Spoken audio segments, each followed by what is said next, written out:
Hi friends, welcome to vocab with Nikunj. आज का tutorial शुरू करने से पहले जो मैंने कल बताया था उसको एक बार समराइज कर देते हैं। तो ये था कल का वीडियो और इस वीडियो में अगर आप देखें तो मैंने कल आपको एक लिंक दिया था। ठीक है, ये है लिंक www.vocab with निकुंज। और इसको जब आप क्लिक करेंगे तो ये एक नए टैब में खुल जाएगा, प्रैक्टिस मॉक का पेज। यहाँ पे आपको इंग्लिश के फ्री क्विजेस हैं। ठीक है, आज पैराजम्बर्स, क्लोज पैसेज वगैरह अपलोड हुए हैं। ये वोकैब का कल भी था। ठीक है, और ऐसे बहुतायत में क्विज है, hundreds of quizzes are there. ठीक है, इनको आप ले सकते हैं। साइन अप करना पड़ेगा, साइन अप करके लीजिए और इससे अपनी इंग्लिश और बेहतर करिए। ठीक है, चलिए शुरू करते हैं आज का आंसर्स। काफी सारे वर्ड्स हैं, इंटरेस्टिंग वर्ड्स है। कल का इजी था, आज का उतना इजी नहीं है। तो it start with all hand on deck। ठीक है, ये टाइटल है। सब टाइटल है on centres duty cut on petrol products. All hands on deck का क्या मतलब होता है? डेक का मतलब होता है शिप का जो डेक होता है, मतलब जो प्लेटफॉर्म होता है सबसे ऊंचा, जहाँ पे सब लोग बाहर निकल के आ सकते हैं। तो जब शिप में कोई इमरजेंसी आती थी तो कैप्टन बोलता था, यूज टू से ऑल हैंड्स ऑन डेक, सब लोग डेक पे आ जाएं, जिससे रिजॉल्व कर सके। तो वैसे ये तो इस फ्रेज का मतलब है, जेनेटिक मीनिंग। फ्रेज का मतलब है said to mean to that a particular situation requires everyone to work hard in order to achieve an aim. कोई एक एम अचीव करने के लिए सब लोग साथ में काम करें, ये ऑन हैंड्स ऑन डेक का मतलब होता है। इसका ओरिजिन मैंने आपको बता दिया। ठीक है, next word is pretty easy, belated मतलब डिलेड। ठीक है, the union government's decision on Saturday to cut the excise duty on petrol and diesel is a belated acknowledgement that April's multi-year highs in inflation were spurred in significant measures by high fuel prices। तो ये जो decision था दाम कम करने का, ये belated acknowledgement है। Delayed मतलब ये लेट हो गया एक्नॉलेज करने में, स्वीकार करने में। एक्नॉलेजमेंट का मतलब स्वीकार करना होता है कि अप्रैल का जो मल्टी ईयर हाई था, क्या चीज का हाई? हाई मतलब something reaching a high point, जो इंडेक्स। ठीक है, इन्फ्लेशन के हाई पॉइंट था, वो स्पर्ड था। स्पर्ड हम पहले भी डिस्कस कर चुके हैं, मतलब स्टिमुलेट करना, मतलब इंसाइट करना, या फिर एक्टिवेट करना, या फिर उसका कारण होना। क्या कारण था इन्फ्लेशन के हाई होने का? आ, एक इंपॉर्टेंट जो वो था, कारण था, वो था हाई फ्यूल प्राइसेस। ठीक है, या तो हाई फूड प्राइसेस एक सिग्निफिकेंटली उसने स्पर्क किया, स्टिमुलेट किया इन्फ्लेशन को हाई होने के लिए। ठीक है, coming more than 6 months after this last duty reduction on Deepavali Eve, the latest cut is a welcome step to ease the burgeoning cost burden on producers and consumers। जो last duty reduction हुआ था fuel prices में, वो दीपावली पे हुआ था last year. तो उसके 6 महीने बाद आ रहा है, एंड ये वेलकम स्टेप है to ease the burdening. Burdening का क्या मतलब था? बर्जन वर्ब है, इसका मतलब होता है ग्रो एंड फ्लोरिश। लेकिन यहाँ पे किस चीज के ग्रो करने की बात हो रही है, बढ़ने की बात हो रही है? Cost burden on producers and consumers. जो कॉस्ट बढ़ा हुआ है इन्फ्लेशन की वजह से, पेट्रोल प्राइस की वजह से, उसकी उसके बढ़ने की बात हो रही है। ठीक है, तो बर्जनिंग समझ में आ गया, ग्रो एंड फ्लोरिश। ठीक है, with the price of Indian basket of crude oil having risen by more than 33% since November, and with the bulk of the surge coming in the wake of Ukraine war in February, state-run oil marketing companies had raised fuel prices sharply over a 16 period starting March 22nd। काफी लंबा वाक्य है, आइए समझते हैं। जो Indian basket है crude oil का, बास्केट का मतलब यहाँ पे एक क्या कहते हैं, ऐसा बोलते हैं कि चार पांच चीजें एक कैटेगरी की होती है, उसे बास्केट कहते हैं। ये बास्केट का एक और मीनिंग है। ठीक है, तो जैसे हम बोलते हैं कि basket of house hold goods, उसमें क्या आएगा? चाय, चीनी और जो भी गेहूं, चावल, नमक, इसे कहेंगे नॉर्मल जो इंडियन हाउस होल्ड जाता है, तो उसे तो वो एक कैटेगरी हो गई। Getting my point? तो यहाँ पे बास्केट ऑफ क्रूड ऑयल, तो क्रूड ऑयल में क्या क्या रहता है उसके बास्केट के बारे में बात हो रही है। ठीक है, तो ये बढ़ गया है 33% से नवंबर से।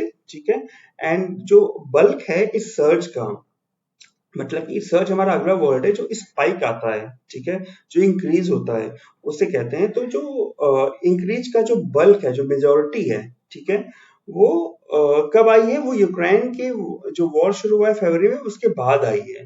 ठीक है। और state run oil marketing company has raised fuel prices sharply over a 16-day period starting March 22। Understood right? March 22 से जो 16 दिन का पीरियड है उसी में उन लोगों ने marketing company, state run oil marketing companies BPCL, HPCL, IOC, इन सारों ने शार्पली फ्यूल प्राइसेस को इंक्रीज किया। ठीक है।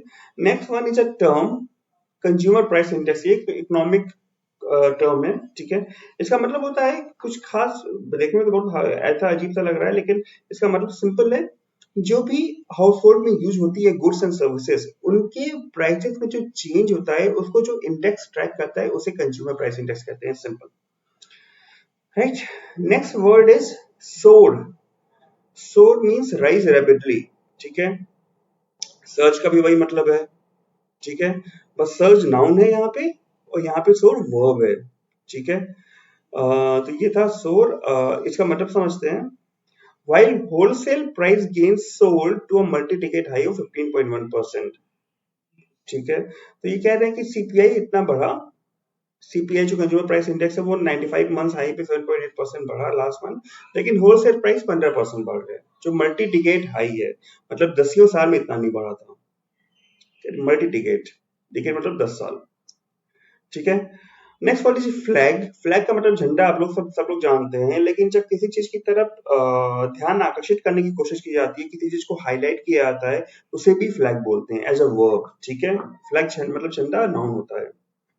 और फ्लैग का मतलब और भी कई सारे होते हैं। यहाँ पे जो कॉन्टेक्चुअल सेंस है उसकी बात कर रहे हैं कि S&P global April PMI survey show that both services and manufacturing companies had in fact flag the surging input cost.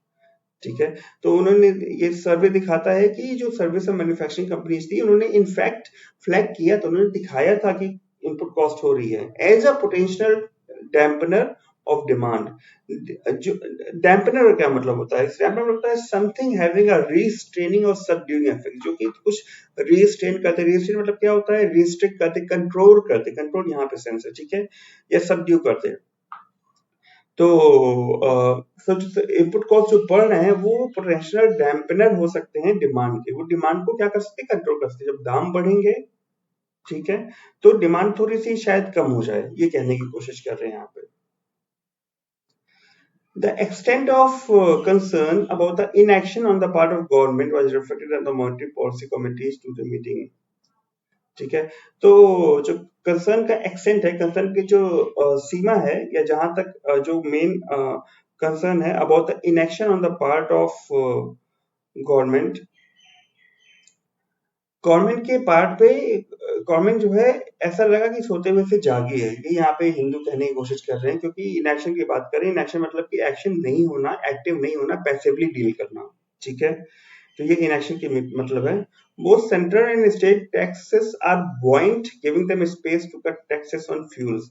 buoyant का क्या मतलब? buoyant, अगर हम कहते हैं हमारी इकोनॉमी buoyant है, मतलब कि हमारी इकोनॉमी में लॉट्स ऑफ ट्रेड और इकोनॉमिक एक्टिविटी हो रही है, वाइब्रेंट है। तो सेंट्रल स्टेट टैक्सेस बहुत buoyant है, मतलब कि बहुत ज्यादा एक्टिविटी कर रहे हैं, हर जगह लग रहे हैं। Likewise next is emanate. Emanate का मतलब होता है ओरिजिनेट करना कहीं से। ठीक है। तो किसी सोर्स से ओरिजिनेट करना बेसिकली होता है। Now that centre is acted to ease some of the inflationary pressure emanating from the high excise duty component in fuel prices. तो अब जब सेंटर ने एक्ट किया है क्या करने के लिए? To ease some of the inflationary pressure, जो मुद्रास्फीति का प्रेशर है उसको ईज करने के लिए। ठीक है। जो महंगाई जैसे होती है, इन्फ्लेशन को मुद्रास्फीति भी बोलते हैं। और ये कहाँ से आ रहा है प्रेशर? ये सोर्स है इसका from the high excise duty component in fuel prices. Fuel prices में जो हाई एक्साइज ड्यूटी है वो मेन सोर्स है इस महंगाई का। ठीक है।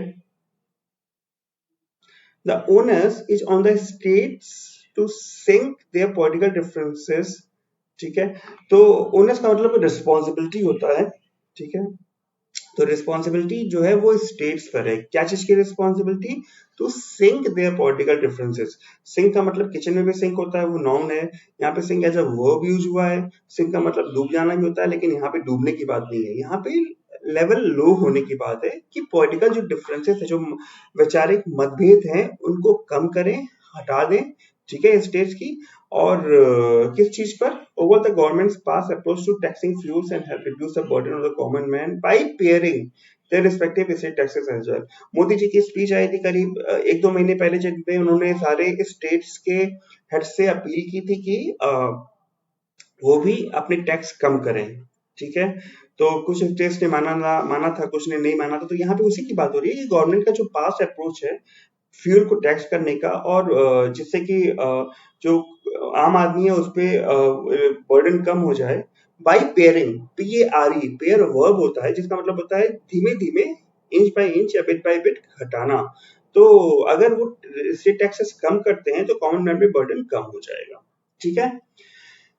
With the war in Europe showing no immediate signs of easing, the economic fallout, particularly in global energy and food costs, remains highly certain and continues to point to the rising risk of faster inflation coupled with slower growth।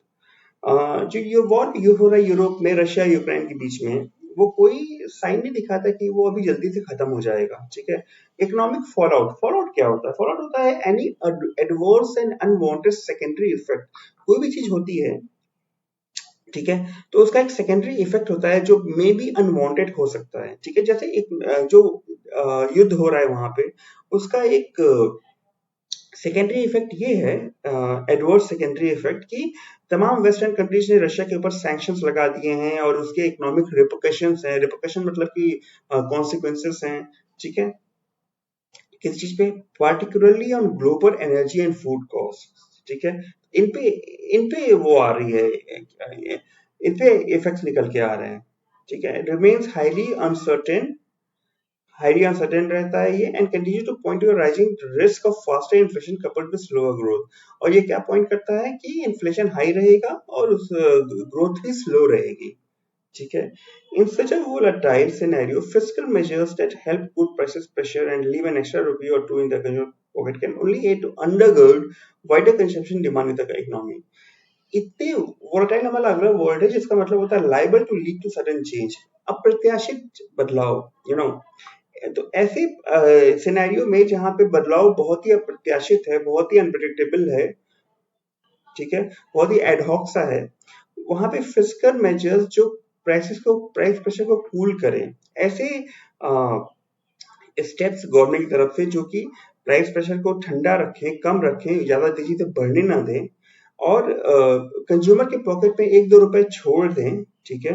ये क्या करेंगे? अगर ये सब government करती है तो ये अंडरगर्ड करेगा। अंडरगर्ड मतलब क्या होता है? सपोर्ट देना, ठीक है। अंडरकट एज अ नाउन जब यूज करते हैं तो वो बिल्डिंग के नीचे कुछ लगता है सपोर्ट के लिए, उसकी बात होती है, ठीक है। यहाँ पे एज अ वर्ब यूज हो रहा है, इसलिए लेंड सपोर्ट टू हो जा रही है। To wider consumption demand in the country. तो अगर कंज्यूमर के पॉकेट में 1-2 रुपए छूटेगा तो वो सपोर्ट करेगा कि देश की जो इकोनॉमी है उसमें कंजप्शन और डिमांड दोनों हो, ठीक है। And the penultimate word, penultimate का क्या मतलब होता है? पेनल्टीमेट का मतलब होता है लास्ट बट वन, मतलब दो ही बचे हैं तो क्या कहते हैं, दो की बात खत्म हो जाएगा। तो पेनल्टीमेट वर्ड यू का मतलब होता है एस्पेक्ट, ठीक है।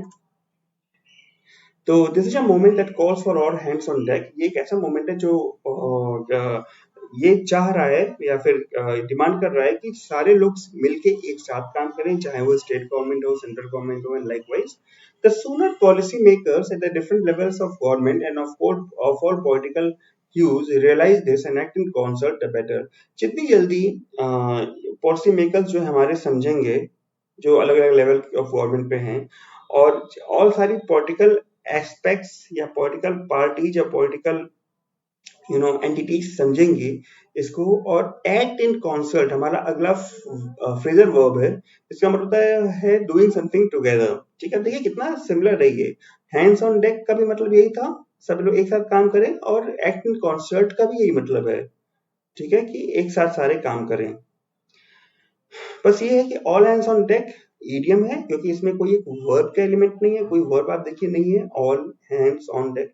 लेकिन इसमें एक्ट इन कॉन्सर्ट वर्ब है, तो ये फ्रेजर वर्ब हो गया। तो ये ईडियम है, ये फ्रेजर वर्ब है, सेंस काइंड ऑफ सेम है। तो जितनी जल्दी ये सब सारे एक साथ मिलकर काम करते हैं उतना जल्दी उतना अच्छा होगा, द बेटर, ठीक है। तो ये था आज का एनालिसिस, ये थे आज के word, idiom, phrases. I hope you got this thing, सब बेनिफिट आउट ऑफ इट।